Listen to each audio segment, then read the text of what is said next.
नजर, जहां पर दिन के उच्चतम स्तर पे बाजार कारोबार करता हुआ हमें दिखाई दे रहा है और 24,620 का एक हाई लगाया यहाँ पर निफ्टी ने और उसके बाद हम देख रहे हैं कि लगभग 24,630 माफ़ कीजिएगा लेवल्स दिखाई दे रहे हैं। लगभग 150 अंकों की तेज़ी बैंक निफ्टी में भी हम देख रहे हैं कि 55,200 के पार अब कारोबार हो रहा है। फार्मा एक ऐसा क्षेत्र जहाँ पर तेज़ी कायम है। अल्केम, लॉरिस लैब्स जैसे काउंटर्स भागते हुए दिखाई दे रहे हैं। FMCG पैक आज दबाव में दिखाई दे रहा है हमें। कोलगेट, गोदरेज कंज्यूमर यहाँ पे टूटते हुए दिखाई दे रहे हैं, लेकिन ऑटो क्षेत्र में रफ्तार है। इसी के साथ अगर मार्केट ब्रेक भी देखें तो 1587 एडवांसेस डिक्लाइंस लगभग 1123 यहाँ पर हमें आती हुए दिखाई दे रहे हैं।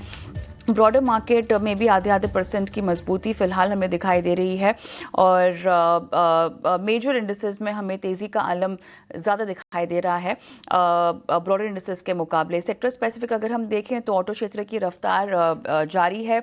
उसके अलावा फार्मा, हेल्थ केयर लगभग 2% की तेज़ी के साथ यहाँ पर इंडेक्स वाइज बनता हुआ हमें दिखाई दे रहा है। मेटल में भी हम देख रहे हैं कि लगातार तीसरा सेशन जहाँ पर तेज़ी है। स्टॉक स्पेसिफिक असर नतीजों पर तो पड़ ही रहा है काउंटर्स पे, लेकिन उसके अलावा हम देख रहे हैं इंडेक्स भी लगभग 2% ऊपर है। रियलिटी 1/4% यहाँ पर तेज़ी के साथ है, लेकिन दबाव आप देखिए कुछ सरकारी बैंकों में आता हुआ दिखाई दे रहा है। FMCG एक ऐसा पैक है जो हमें पूरी तरह से आज लाल निशान में दिखाई दे रहा है। तो ओवरऑल जैसे जैसे आज का कारोबारी दिन बढ़ा है वैसे वैसे हम देख रहे हैं कि बाजार की चाल भी बेहतर होती हुई दिखाई दे रही है।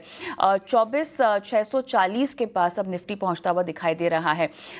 स्नेही, मेरे ख्याल से मिड डे मार्केट को लेकर आज की हेडलाइन तो यही है कि बाजार अपने उच्चतम स्तर पर कारोबार कर रहा है, बाजार डे हाई पे कारोबार कर रहा है। स्नेही जी बिल्कुल कविता, जैसे कि आपने कहा काफ़ी पॉजिटिविटी दिख रही है हमें मार्केट में। निफ्टी अर्निंग्स जो कल आए थे सारे तीनों वो काफ़ी अच्छे थे, उनके दम पर भी मार्केट में सेंटिमेंट काफ़ी अच्छा लग रहा है। और अभी भी हमने थोड़े कुछ मिनट पहले जो अर्निंग्स देखे हैं जितने भी आए हैं आज वो सारे ज़्यादातर अच्छे रहे। उसके दम पर मार्केट की सेंटिमेंट काफ़ी अच्छी दिख रही है। अभी 0.6% अपटिक हम देख रहे हैं निफ्टी में, 24,600 पार कर चुके हैं। देखते हैं अगर हम 24,650 पार कर सकते हैं आज के ट्रेडिंग सेशन में कि नहीं। सेक्टरली बात करते हैं क्या अच्छा कर रहा है क्या नहीं। मिक्स्ड ट्रेड आ रहा है। निफ्टी फार्मा का जो क्षेत्र है वो टॉप लीडिंग सेक्टर है, अभी काफ़ी अच्छा मूव आ रहा है यहाँ पर। Alkem labs, Laurus labs, Zydus life ये सारे अच्छे कर रहे हैं। तो पूरा डायग्नोस्टिक और मेन फार्मा स्पेस जो कोर सेक्टर फार्मा का रहता है सभी स्टॉक्स अच्छा कर रहे हैं। इनफैक्ट एल्केम लैब्स में हमें लगभग 4.5% की अपटिक देखने मिल रही है। तो फार्मा सेक्टर काफ़ी अच्छा दिख रहा है अभी। दूसरी तरफ जो सेक्टर बिल्कुल भी अच्छा नहीं कर रहा है, हल्का सा कट, हल्की सी गिरावट हम यहाँ पर देख रहे हैं, वो है निफ्टी FMCG का क्षेत्र पूरा। और नाम है कुछ कोलगेट है, गोदरेज कंज्यूमर है, डाबर है, HUL, ITC, टाटा कंज्यूमर, ये सारे स्टॉक्स हल्के से दबाव में है, कुछ खास नहीं। कोलगेट पर हमें थोड़ा सा प्रेशर बनता हुआ दिख रहा है। बाकी गोदरेज कंज्यूमर और डाबर बहुत हल्का सा लाल में है। अगर हम वॉल्यूम बजट्स के बारे में बात करें, उन स्टॉक्स के बारे में जहां पर हमें अच्छी बाइंग और सेलिंग वॉल्यूम दिखी है आज, तो वो है ये सारे अर्निंग्स कैंडिडेट्स। तीनों स्टॉक काफ़ी अच्छा करते हुए, होनासा कंज्यूमर एक पॉइंट पर 12% ऊपर था, अब 8% ऊपर है। बहुत अच्छा Q1 सेट ऑफ नंबर्स इन्होंने रिपोर्ट किया है। सेम फॉर नायका 6% ऊपर Q1 नंबर्स के दम पर। JM फाइनेंशियल में भी काफ़ी अच्छा ग्रोथ आया है Q1 में, लगभग 12.5% की अपटिक हम JM फाइनेंशियल में भी देख रहे हैं। तो काफ़ी अच्छा मूव इन सारे स्टॉक्स पर। एक और क्षेत्र के बारे में बात करते हैं जहां पर हमें काफ़ी अच्छा मूव दिख रहा है और वो है पूरा मेटल्स का स्पेस। क्योंकि याद रखिए लोकसभा ने बिल पास किया है माइंस और मेटल एक्ट को अमेंड करने के लिए। उसके दम पर सारे मेटल के स्टॉक्स NMDC, हिंडाल्को, नैल्को काफ़ी अच्छा कर रहे हैं। इनफैक्ट हिंडाल्को उनके कल के अर्निंग्स के बाद ब्रोकरेजेस ने भी काफ़ी अच्छे रिएक्शंस दिए। हिंडाल्को को कुछ अपग्रेड्स भी हमें देखने को मिले हैं टारगेट प्राइस में।